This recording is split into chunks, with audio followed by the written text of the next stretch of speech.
The movie opens as a desperate father named Sean crosses the American border and heads to Mexico. It is revealed that his daughter came here for a holiday trip with her friend, but they never returned. 3 days have passed by since their disappearance, but the authorities haven't made any progress. Thus, Sean has taken it upon himself to find his missing daughter. Following a lead that he got from somewhere, he arrives at a dump site for vehicles. He sneaks into the property without permission and soon comes across his daughter's car. Sean anxiously gets inside and searches for clues, but doesn't find anything useful. In the next scene, he rushes to the nearest police station and informs them about his discovery. 2 cops then follow him, and they soon arrive at the dump site. However, Sean is taken aback when he learns that his daughter's car is not there anymore. He desperately tries to claim that he saw it, and even recites the number plate. But one of the cops, named Hector, believes he's fabricating the story. Sean is then asked to leave the property, as he barged in here without any permit. Later, he crosses the border and returns to his farm, where his family is eagerly waiting for him, but the moment he enters the house, they are left disappointed. Sean's eldest daughter is angry at him for not being able to protect her sister. He tries to console her, but she just wants to be left alone. Later at night, Sean has an emotional conversation with his wife Susan. She appears to be more understanding and tells him that it's not his fault. When asked about what he found in Mexico, Sean reveals that he came across their daughter's car. He didn't find any blood or signs of struggles in it, implying that the girls were kidnapped without any assault. Sean further reveals that the car vanished when he went to the police station. He suspects that even the cops are in on it, so he plans to visit the consulate general. The following morning, Sean is visited by one of his close friends, Max. Through their conversation, we get to know that both men are ex-military, and Sean was the colonel of the team. They were assigned to very dangerous missions, most of which required the total wipeout of criminals. Max offers to help his friend track down the criminals who are responsible for the situation. He even explains how he's going to brutally torture them until they stop breathing.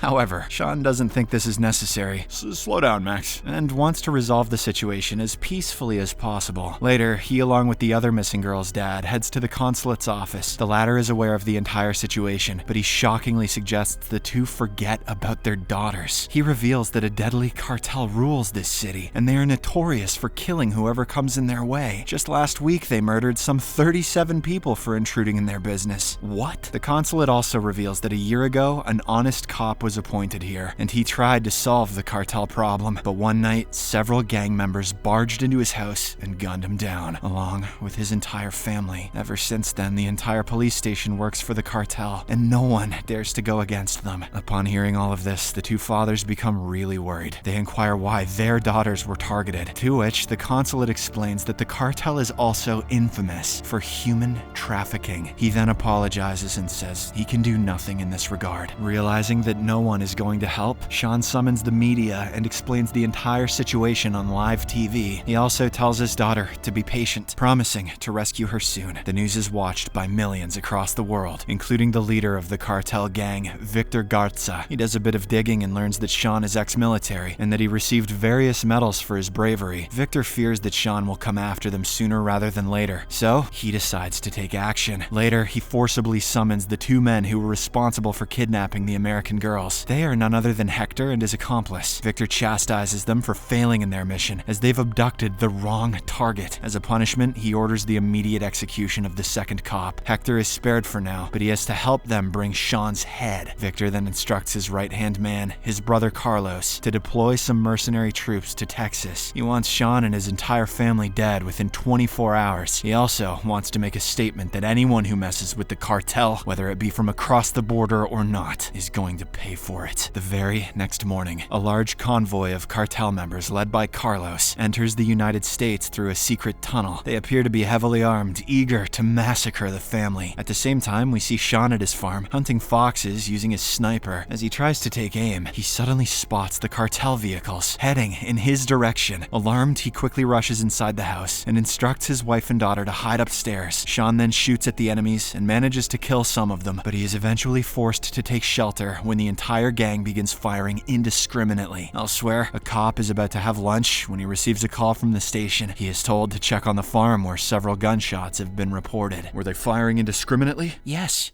Oh god, it's the cartel. Back at the house, the cartel members manage to break open the door, but as soon as one gets in, Sean shoots him dead. He then shatters plates all over the floor to track their movements. Frustrated by the lack of progress, shit, he's seen Home Alone. Carlos orders his men to go in separate directions. He also forces Hector to head upstairs and search for the family. But this turns out to be a bad decision, as the isolated men are sitting ducks for Sean. He effortlessly takes them out one after another, while also making sure that his family is hidden. Sean also ends up capturing the corrupt cop Hector, who turns out to be a chicken. As the shootout intensifies, the entire house is riddled with bullets and dead bodies. Even grenades are being launched, making the situation critical. So Sean heads upstairs and makes his family leave through the window while he distracts the mercenaries. He eventually engages in a shootout with Carlos, but both the men play defensive and fail to hit each other. Meanwhile, the cop from earlier arrives outside the farm. He initially believes it's a case of domestic violence, but when he sees a man with his head blown off, he realizes that it's serious. El Chupacabra. The cartel members also spot him and open fire, forcing him to take cover behind his vehicle. One of the thugs then approaches him, but the brave cop surprises him by administering a headshot. With this, the cartel members shift their attention towards the cop, and even Carlos comes out to help. Taking advantage of the distraction, Sean slips out of the house and carefully escorts his family towards the garage. He shoots a few goons along the way, showcasing his impressive aimbot. At the same time, the gang finally takes down the cop, and now they can focus on Sean again. But our hero somehow manages to reach his vehicle and quickly drives away with his family. An intense chase ensues, with Carlos and his men firing repeated shots from behind. Sean skillfully dodges all of them, making sure his wife and daughter are safe. But when he realizes that his car's about to blow up, health bar's getting low, he thinks of an idea. He quickly speeds away and stops his vehicle at the side of the road. Then, when the thugs arrive, Sean shoots at them with the utmost precision. He manages to kill a few of them right away, including the driver. This brings their vehicle to a halt, and Carlos is now defenseless. As he lies on the ground, injured, he tries to act tough and gives Sean the usual BS that he's going to regret it. But when he receives 2 shots in his legs, he immediately reveals the whereabouts of his brother and the kidnapped girls. Sean thanks him by shooting him right in the goddamn face, ending his miserable life. In the aftermath of this incident, Sean becomes fearful for his family's life, so he sends his wife and daughter away to a safe place for the time being, which is what he should have done before. He then contacts his best friend Max and accepts his earlier offer for help. "We're gonna need some of that torture, you meathead." The latter arrives right away, and it seems that he has missed the thrill of these missions. Unlike Sean, who tries to solve matters peacefully,